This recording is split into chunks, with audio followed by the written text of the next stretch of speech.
The top stories: Prime Minister Abiy Ahmed lands in Brazil for key BRICS summit.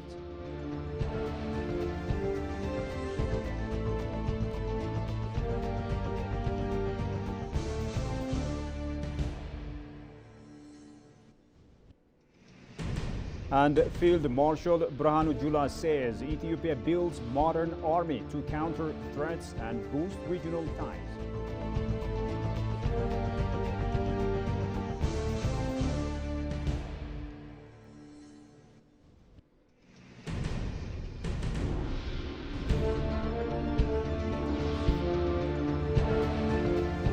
This is EBC World, the voice of Pan-Africanism, and many thanks for watching us with the news. I'm Shifara Olako.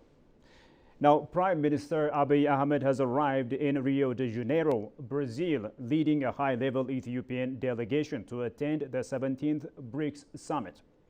The summit, scheduled from July 6 to 7, brings together leaders of major emerging economies under the theme Inclusive and Sustainable Global South.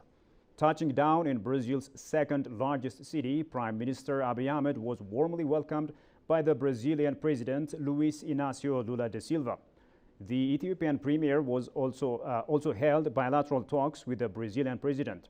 In a post on his official social media platform, Prime Minister Abiy Ahmed says the meeting focused on both bilateral and multilateral issues. He described it as another step forward in strengthening the growing relationship between Ethiopia and Brazil. The two leaders agreed to deepen cooperation, particularly in trade and investment across key sectors. The BRICS summit, hosted under Brazil's presidency this year, gathers member states and newly invited countries to discuss global priorities. Among the key issues on the agenda are enhancing trade in local currencies, climate action, health cooperation, and regulating artificial intelligence. While discussions on a common BRICS currency are paused, leaders are expected to chart new pathways for economic cooperation within the Global South. Ethiopia's participation in this year's summit marks its first since officially joining the BRICS bloc, signaling a new chapter in the country's foreign policy and economic diplomacy.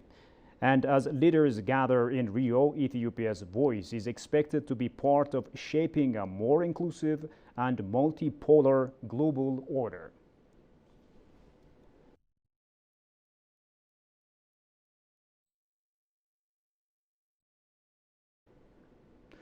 Deputy Prime Minister Tamasgen Truna says the Sakota Declaration has registered tangible results in food, nutrition, and community-based health insurance services. Speaking at the National Performance Review Forum, the Deputy Prime Minister noted that these outcomes reflect strong leadership and active community participation, calling them model local solutions for future programs.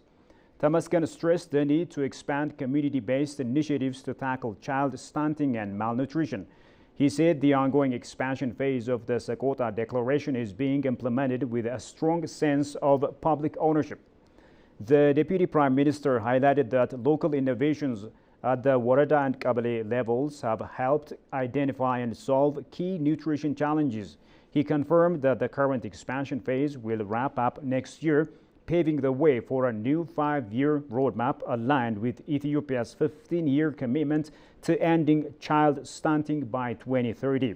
Tamasgen urged for stronger institutional and community contributions to accelerate the food and nutrition strategy and the goals of the Sakota Declaration.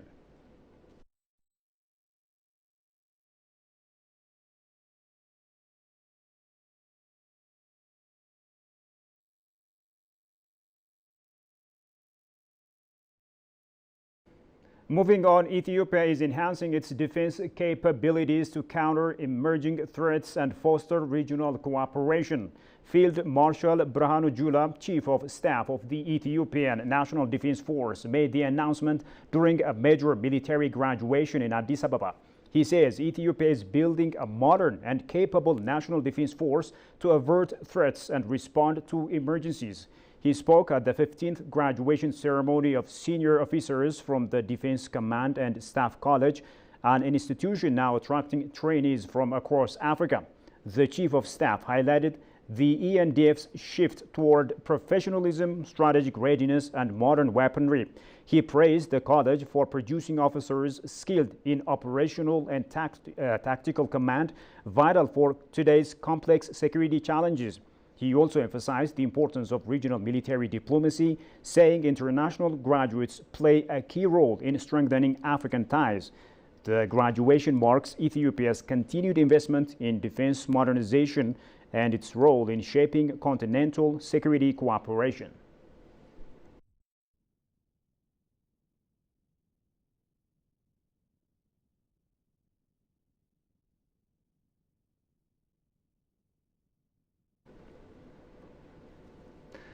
And finally, the National Election Board of Ethiopia, NEBE, announces plans to conduct the 7th general election using technology-based systems to improve transparency, efficiency, and accessibility. NEBE chairperson Melat Work Hailu said the board is developing a mobile application for key electoral processes such as voter and candidate registration. She emphasized that the digital system will be backed by manual procedures to ensure inclusivity for all voters. Legal, human resource, and institutional reforms have been made based on lessons from previous elections.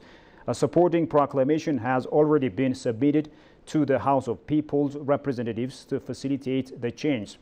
To prepare voters and political parties, the board will intensify voter education campaigns on the new technology. In related outcomes, the Office of the Ethiopian People's Ombudsman reported resolving over 2,000 complaints in the last 11 months, following significant reforms to improve administrative grievance handling. The Ethiopian Human Rights Commission also introduced a digital system to support investigations and continue its work to protect citizens' rights and promote democratic values. These reforms aim to build public trust and ensure free, fair, and credible democratic processes.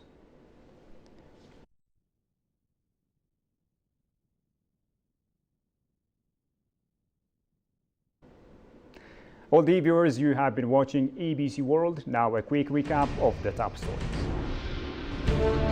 Prime Minister Abiy Ahmed lands in Brazil for key BRICS summit.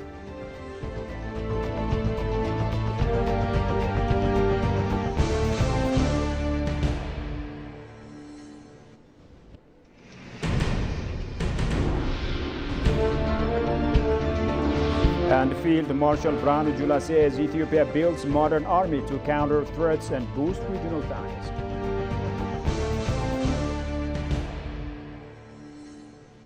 That's all the news there is for now. Many thanks for watching us. Bye-bye.